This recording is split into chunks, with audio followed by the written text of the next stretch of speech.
Hello and welcome to the Ariman Show. As always, I'm your host Ariman Upasni, and today it's been a few days since we had that embarrassing loss against New Zealand at the Wankhede, and since then I've been thinking, what's really going on with Team India and what can we do to improve the situation before we head on to the Border Gavaskar series. And basically, this episode I'm going to be doing exactly just that. I'm going to be speaking about what seems to be India's problem and what we can do to solve it going to the Border Gavaskar Trophy. So let's dive straight in and let's not waste any more time.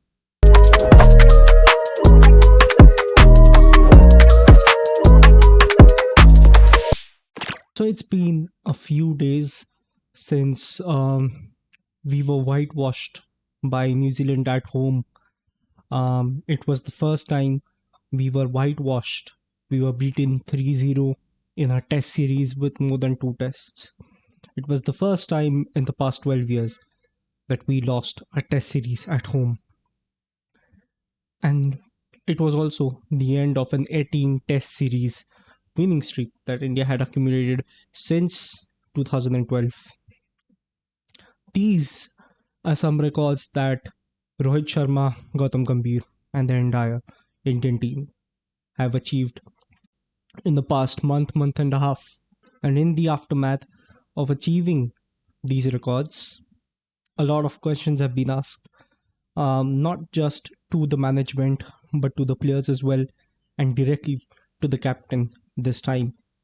Because if we take an overview of how this season went, of how this series went, how players performed in this series, and even if we include the two test matches against Bangladesh for a minute, it's kind of the similar pattern. We saw the younger lot, which is Yashasvi Jaiswal, Shubman Gill, even though he did not play a lot. We saw Sarfaraz Khan as well, and we saw Washington Sundar coming in late, but we saw the younger players making a mark. We saw Yashasvi Jaiswal being a very consistent opener. We saw Gill coming in at number three and playing a few important knocks, and moreover being consistent, at least hitting those 30 to 40 runs each innings. When it comes to Sarfraz Khan, we did see a couple of good knocks from him, especially that 150 in the first test against New Zealand. And of course, when I speak about Washington Sundar, I actually need not speak about Washington Sundar because we've all seen the magic he did in the last two test matches against New Zealand. So, in the aftermath of everything that's happened, there are a lot of questions in people's mind and my mind as well. And we are all thinking, what exactly went wrong with Team India? Just a few months back, we seemed to be invincible. We had won the T20 World Cup, we were on top of the world, and suddenly, what went wrong? The clear answer, I think, would be we did not play a lot of red ball cricket, especially our senior players. They did not play a lot of red ball cricket. If you look at the last time Captain Rohit Sharma and Virat Kohli played red ball cricket, it was back in 2013 for Virat Kohli and 2015 for Rohit Sharma, if I'm not wrong. And that is a very long gap, you know, for for players who are not playing red ball cricket, you know, continuously or regularly, ahead of a test series. You'd very much be expected to probably go play a few Ranji matches, at least one or two if you can. And now that Rohit Sharma and Virat Kohli, both of them have retired from T20 cricket, they do not have the excuse of, workload. We could have understood that a few months before. They were playing all three formats and they were quite busy with it as well. But now, when you are playing one format less and you have much more free time, it is only expected of you that you play domestic cricket in your free time. So, whenever your call for the red ball cricket arrives, you have to be able to perform. And that is exactly which we did not see from both of the senior players, Virat Kohli and Rohit Sharma. Both of them performing, I mean, I don't even have a word for it. It was that bad. It was so bad. I mean, if I have to give you statistics, Rohit Sharma, if we join in the Bangladesh Test series as well, both of them have averaged around 15 to 16. The last time a couple of players averaged around 25 and 20, 25, 30, they were thrown out from the team, you know, irrespective of what their status was, how important they were to the team, how legends of the game, how big a legend of the game they were, how important they were to the squad in general. You know about whom I'm talking about right here. I don't really even have to name it for you. And there have been so many instances where, um, be it under Rohit's captaincy or majorly under Virat's captaincy, we've seen so many good players being just pushed around and thrown away, even though they performed really well. I think the prime example has to be Karun Nair. I think it was around 2017 or 18. I'm not quite sure of the year, but it was around there. We know about Ambati Rayudu as well, just before that 2019 World Cup. He was such a great player for us. When he was doing so well, he was performing well, and when the World Cup came, he simply wasn't, brought into the squad. And this all happened under the captaincy of Virat Kohli. And so, when you follow one rule, which is if you don't perform well in the team, or in some exceptional cases which I cited right now, even if you do, you can be thrown out of the team for doing absolutely nothing wrong.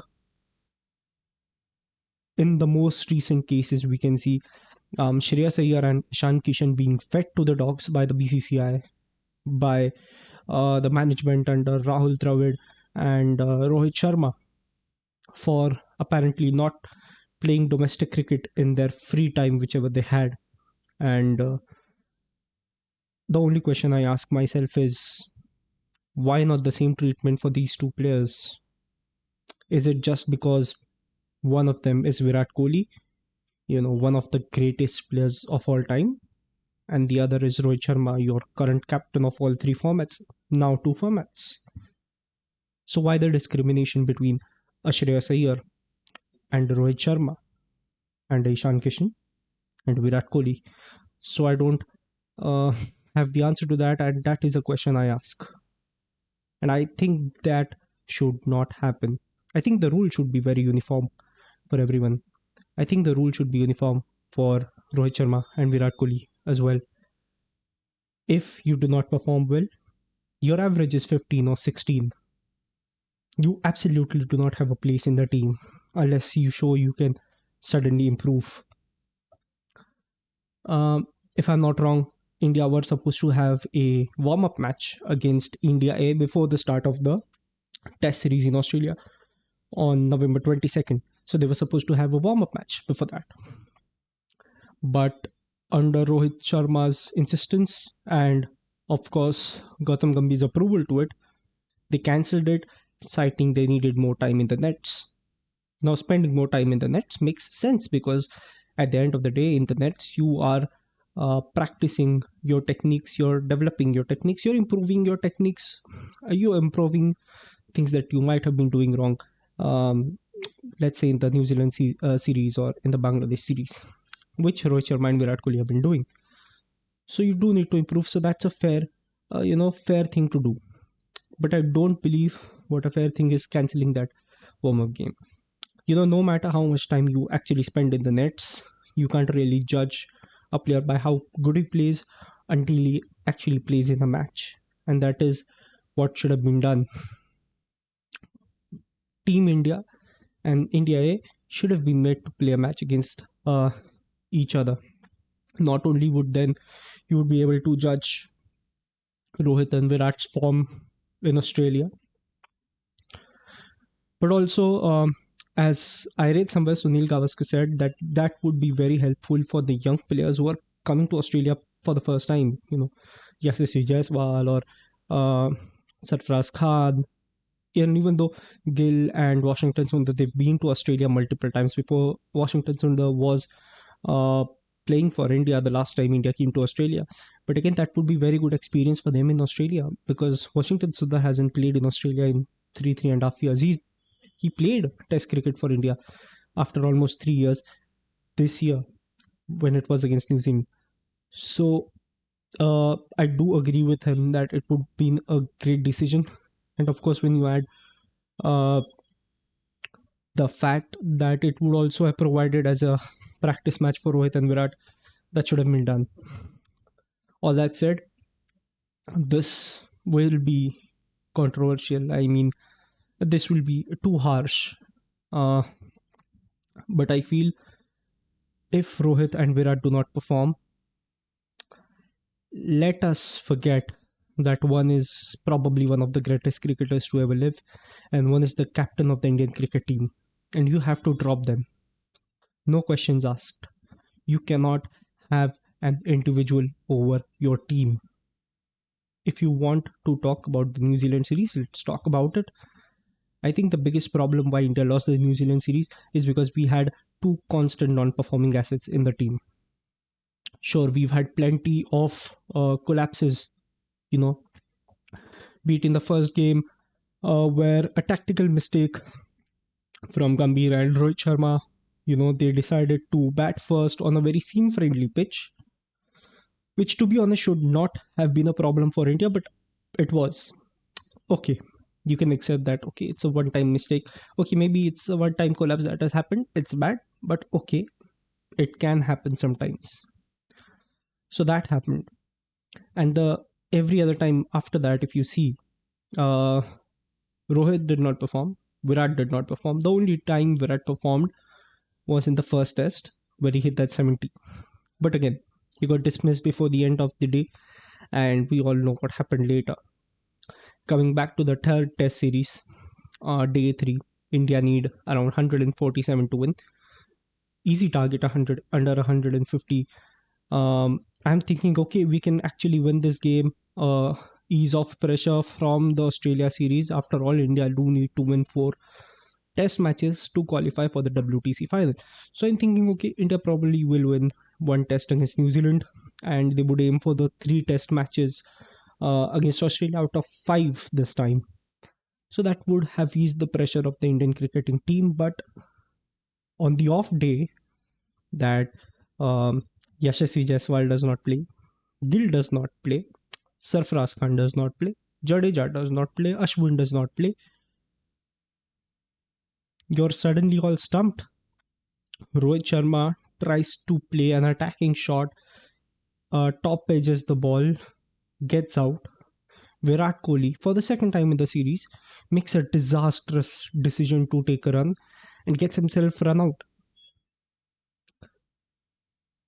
I mean, all these goffs that these two have been doing throughout the series and throughout the last 2 series, the last 5 test matches that they've been playing, I really think they should be dropped, irrespective of what their stature in the Indian cricket team might be. Because I might be talking very short term here, right? But you're playing against Australia in about 2 weeks, 2.5 weeks. Australia is a ruthless team who are in the top of their performance, who are on top of the form right now.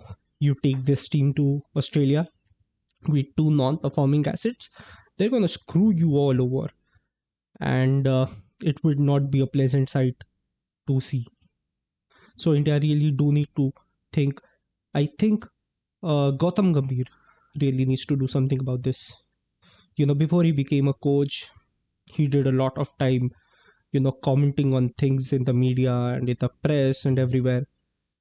I think, and he has a lot of guts for saying that. I'm not saying he was just, speaking random BS. He was making sense. He was talking logically, and he was making some good points. And he had guts while saying that. I think he should use those guts right about now. He should use those guts right about now and make a good decision about Virat and Rohit and their probably futures. What if Rohit and Virat, even after you play in the Border Gavaskar Trophy, you do not perform for the 4 tests, 5 tests? As of now, I'm hearing Rohit might miss the first couple of tests or just the first test. I'm not sure. But irrespective, if these two do not have a good tour in Australia and that leads to India losing the entire series, all right, or even if, irrespective of how these two play, India still somehow managed to win this series because of the youngsters or because of some other changes made by the management, what are you going to do? Are you going to sit them down and are you going to force them to play domestic red ball cricket? Are you going to send them to England to play in the county like many other players have done so they can be well prepared for the WTC final when it comes? And obviously, the WTC final is going to be very soon followed by the India tour of England. So you're anyways gonna have to play 5 tests during that time. So my only question to you is, will BCCI do it? I think this is the solution. I think this is the only solution. As harsh as it may sound, as blunt as it may sound, this is the solution. These players should be, uh, for the loss of a right word, be punished for how they've played, or for what decisions they've made. And they should be given the same treatment as other younger players have been done, as other younger players have been given. So I think that should be done. Another problem, as I spoke in the middle, was about a few management mistakes that we've seen, be it the in the test against Bangalore, uh, or maybe even Pune. But still, at the end of the day, uh, you had a very fighting chance. But I think being mediocre is not going to do you well, especially for Gautam Gambhir, who came in with such high expectations. We had such high expectations. He came in fresh after winning the IPL with Kolkata Knight Riders, where they performed brilliantly, and we were expecting so much out of him. And s- uh, India lost a ODI series in Sri Lanka after so many years. I think 30 years or more than 30 years, if I'm not wrong.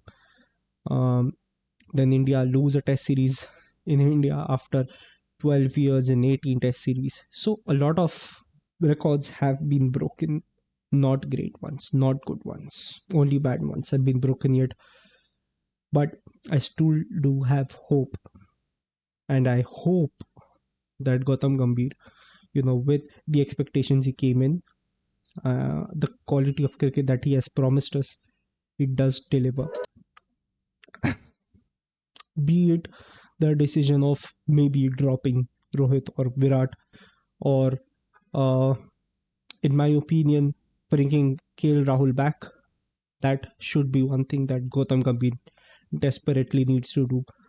And with the first test in the BGT, where Rohit won't be playing, I would honestly be very happy to see Abhimanyu Eashwaran opening alongside Yashasvi Jaiswal, and Rahul playing instead of Sarfaraz. I think we've discounted Rahul too much, too often. He's done so much for the team, and I really feel he's one of the most underrated players that we have. I mean, if you look at the 3 test matches that he played in the last couple of months, it's not bad. I think only the game against New Zealand, where he scored 0 and 12, that was the only match where he was bad. In the other two against Bangladesh, he was fairly good, even though in one innings he got out at 18, but the other innings he was 22 not out. However, in both innings he was looking in great touch. He was hitting those shots really well. He was playing really well. So I think Gautam Gambhir needs to rectify his decision of dropping KL Rahul, and he really should bring him back, even if it means dropping Sarfaraz Khan. Because, like I said, Nothing comes before the team. No individual can be the priority. And I think another huge mistake that the selectors have made and that the management has made, I feel, is including Cheteshwar Pujara. Now I know the ideal time to bring Cheteshwar Pujara back should have been during that Bangladesh series. So, you could use those 5 test matches to properly judge him, how he's playing. Is he still um, fit enough to join the Indian squad? And by fitness, I don't mean physical fitness. I mean, if he still can be a part of this Indian squad, if he can contribute, to the team, should have been done some time back.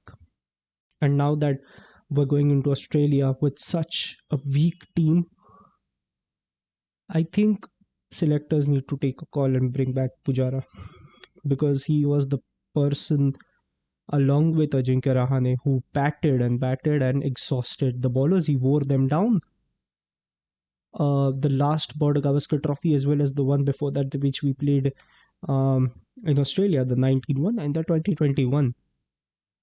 So I understand Ajinkya Rahane is not in a good form domestically, so it's not possible to bring him back. It would be taking us 2 steps back.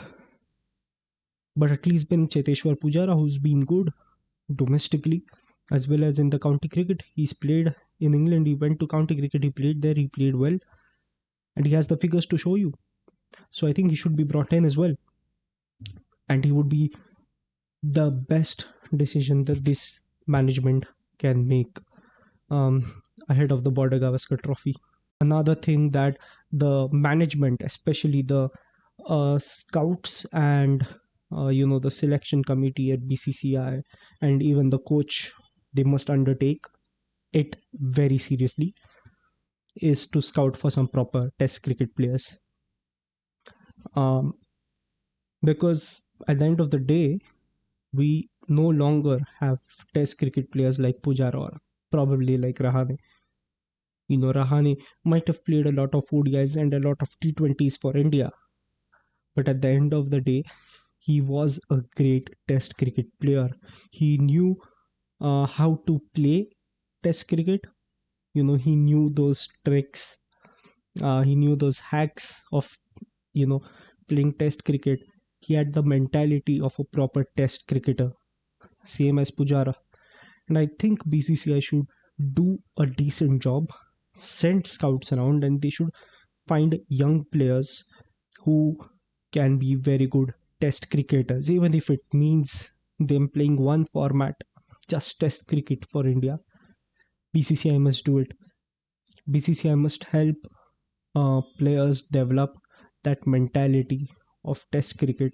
They should develop the skills and techniques necessary so that a young cricketer, who's probably just 10 or 11 or 12 right now, by the time he grows up, he is great at Test cricket, but he's also very good in ODI cricket as well as T20 cricket.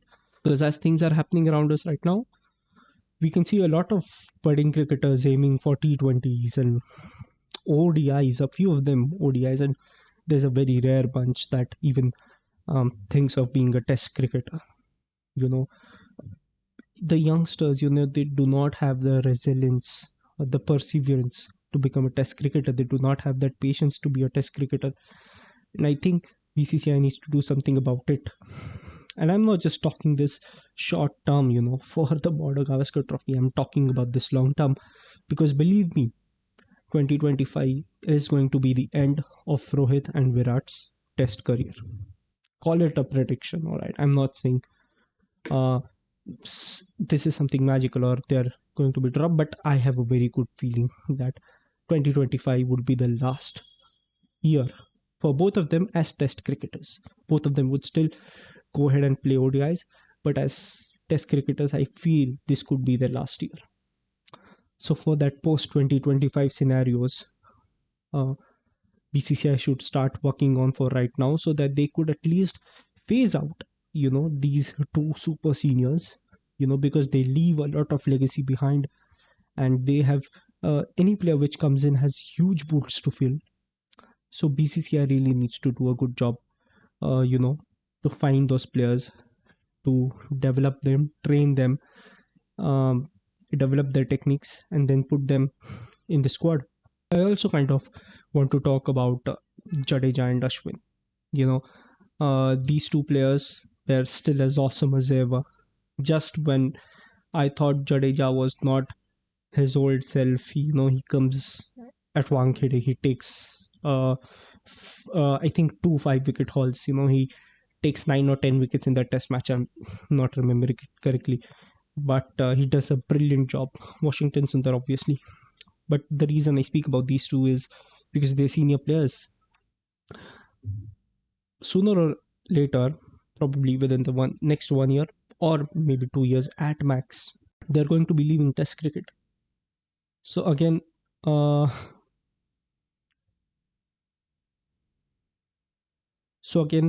Team India does need to plan, to kind of phase them out, because every time you watch a Test cricket, you're seeing either Ravindra Jadeja or an Ashwin.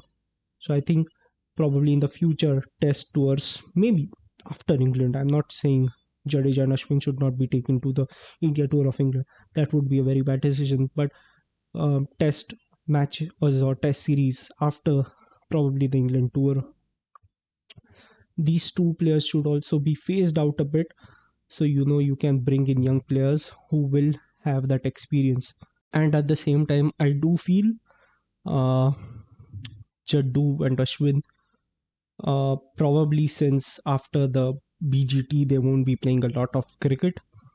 Jadeja, I'm assuming, will probably go for the Champions Trophy in February or March, as it is, whenever it happens. Ashwin, I'm not so sure. It would be a good thing if they take him along, but I don't know what happens. But in case either both of them go, or either one of them go, or neither of them goes, I think these two, they should obviously in the meantime play domestic cricket. And I know Ashwin and Jadeja, they both have, and both of them I feel should kind of focus more on their batting now, because the bowling, as we know, is absolutely spectacular. But what I've observed in the last couple of series is that when the top order and when the middle order does not function, there's suddenly a lot of pressure on the lower middle order. To point, it's not fair to be putting so much pressure on them. But I think when things are happening in a certain way, that when there are certain circumstances around, um, the players and the management should kind of adapt to the situation. And I feel uh, Jadeja and Ashwin, even if they've batted well in the past couple of test series that India have played, I think they should focus a bit more, because I feel, I really feel that we might need their batting experience in the BGT, especially in cases where we see collapses like we saw in New Zealand, and so we don't lose a valuable test match by 20 runs or by 30 runs. So that players like Jadeja or Ashwin, and of course Washington Sundar, even if it's just them at the end, they can stick through it, they can go through it, and they can get us the game. I think that is one thing also which should be done on a very individual level. Uh, to be honest, these are all the problems that I've observed in the past couple of series, and could be a huge issue going into the Border Gavaskar Trophy later in November. And a few solutions that could be done to, get rid of the problems, or to take that situation and to improve it a bit. That's my video for today. It is a bit long, so I'm sorry for that. I do try to keep things a bit brief, because I know if it's too long, it can get a bit boring. But once I'm in my analytical mood, I just tend to yap a lot. So I'm sorry for that. But I really hope you like this video, you found what I said meaningful, and let's try and get this up to the Indian management and BCCI and not get blacklisted. But other than that, do like, share, subscribe. I've seen a lot of people who view the videos don't subscribe. So if you're watching this and you're not subscribing to me, what are you doing in life? Go hit that red button and subscribe, and also that bell icon right there. So thank you for watching this video. I hope you like it. Till the next video, stay safe, stay happy.